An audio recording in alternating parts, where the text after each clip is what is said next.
Good day friends, want your PolyAi app to be more fun and less safe for work? In this quick guide we're talking about how to disable and turn off pure mode. So firstly, pure mode is a built-in safety filter in the PolyAi app that restricts explicit roleplay or not safe for work content, useful for keeping things safe and clean. But if you want a freer experience, you'll want to turn it off. So open the Poly app on your device, then go to your account or app settings, usually found under your profile icon. Inside the settings, look for pure mode or safe mode. It might be under a section labeled content preferences or safety. Tap the toggle to disable pure mode, confirm if prompted.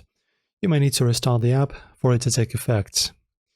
Also start a chat with an AI character and try some creative or edgy prompts.